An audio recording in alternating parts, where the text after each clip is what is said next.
It's another, say it with me, Fair Folk Friday. And today we're going to talk about a lesser-known fair folk called the Luchorpán. There are two theories to what this fair folk is. Might simply be an older name for leprechaun, and that is how many people seem to view it. Or it is either its distinct own thing that is related to the leprechaun, much in the same way the chlorochaun are, but heavily more associated with the water. There is a legend that three Lorachan once dragged a sleeping Fergus MacLetty, who was the king of Ulster, from a beach and attempted to bring him into the river. However, the cold water woke Fergus up, and he was an amazing swimmer. He was a noble, he was an athlete. And he was able to apprehend the three Luchorpáns, one of which was the king of Luchorpáns. And for their freedom, they granted him three wishes. The ability to breathe underwater in lakes, rivers, and ponds.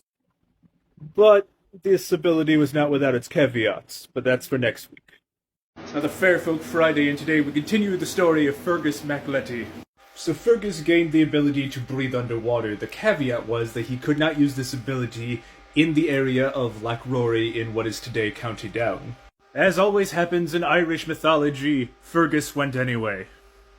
And there he found a very Lovecraftian-esque fairfolk called the Muirdris.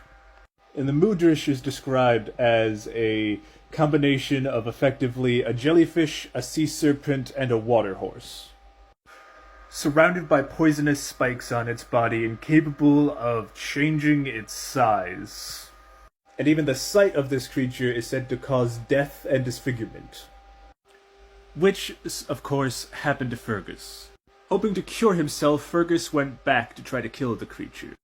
And while he did, when he rose from the loch, he died of exhaustion. Apologies for Fair Folk Friday being late this week. I randomly passed out yesterday, but today is my birthday, so we get to use the big book. And today we're going to talk a creature from the Isle of Man, the Isle of the Manliest Men. Because we're going to talk about the Buggane. A creature known for its shape-shifting prowess, much like the Headley cow, however is generally considered much more vicious.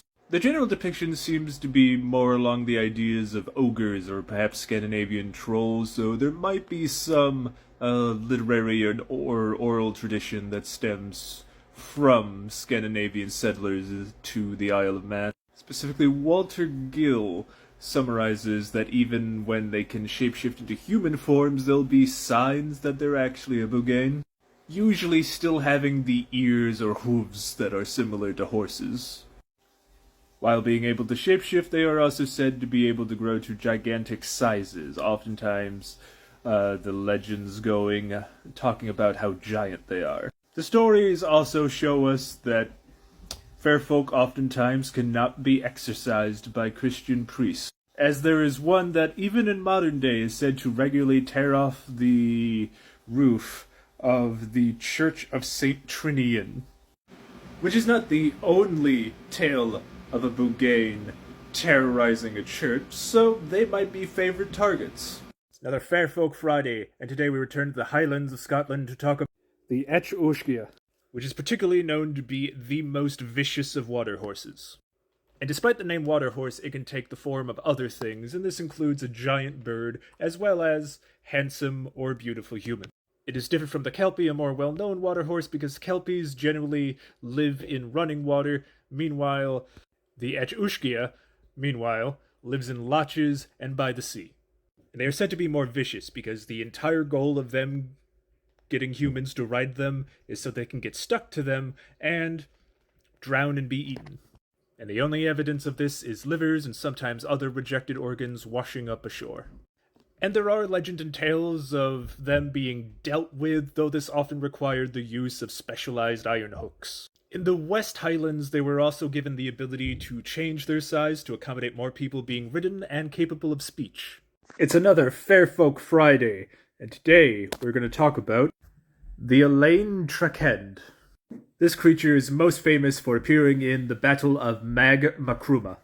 Depending on the source, the Elaine Trechend is either a three-headed dragon or a three-headed monstrous bird. often ascribed as also breathing fire.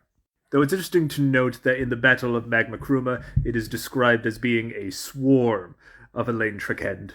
And although this battle is somewhat a footnote in the rest of the literature, it is said that the swarm was defeated by the warrior poet Amergin Mac Acid. In this particular story, the swarm was the protector of the Cave of Croacan, often described as one of Ireland's gates to hell, though it very much might be simply an Irish otherworld or a she-realm. That story is also unique, being the only one that mentions them in a group. It's another Fairfolk Friday, and today we're going to talk about the Blue Men. That's not the picture I wanted. Today we're going to talk about the Blue Men of Minch. Minch, or rather the Minch, is the water that fills in between these two spaces, as well as there is the Little Minch, which is the water that fills in further south. And as the name implies, the Blue Men of Minch are the blue-skinned men that populate this area. The Blue Men of the Minch are relatively famous for being the cause of many shipwrecks, both just by attacking ships and being able to call thunderstorms to attack ships directly. Though sometimes to prove your worth of not being drowned, their chief will have a rap battle with you. Particularly, he will say 2 poetic verses, and you have to respond in 2 poetic verses in kind. Though it is interesting to note that these fair folk may be based on an actual people. Perhaps being a group of Picts who are said to have either tattooed or paint themselves blue, Tuareg slaves brought to the region by Vikings, or Inuits. It's another Fairfolk Friday, and today I'm going to talk about a specific kind of dragon called the Oillipheist. The Oillipheist is a dragon that, when coming into our world, was cursed to not take its true draconic appearance, taking more of a serpentine appearance, and primarily being in large bodies of waters. And there are many myths of druids, great heroes such as the Fianna, and even saints battling these monsters, most famously St. Patrick. St. Patrick had argued and had either wounded or slayed the Oillipheist before his great magical expulsion of snakes in Ireland, in this case it being literal. However, there are some tales that the Oillipheist still resides in the great Loch Derg. This dragon is seen in a malicious light quite often. In one tale, a granddaughter of Manan MacLear was throwing rocks at the Salmon of Knowledge, who summoned the Oillipheist who ate the child. It's another Fairfolk Friday! So a lot of people, when talking about the Fairfolk, will bring up the idea of water horses. But did you know that there are other fairy beasts? And in fact, horses are not the only creatures that you can find in the water. On the Isle of Man, you can find the Yarrow Ushtey, effectively water bulls, often believed to be beast of burden for the fair folk's own farmers. But as cattle are often to do, they'll escape from their confines and end up in human herds. They'll usually be bigger, have a lot more fur, generally described as being particularly curly, but somehow sleeker than normal bulls. As cattle are often to do, they'll escape from their confines and sometimes will graze with human herds. And while the water bulls will ignore this will cause aggression in mundane bulls, known to be somewhat controlled by rowan branches.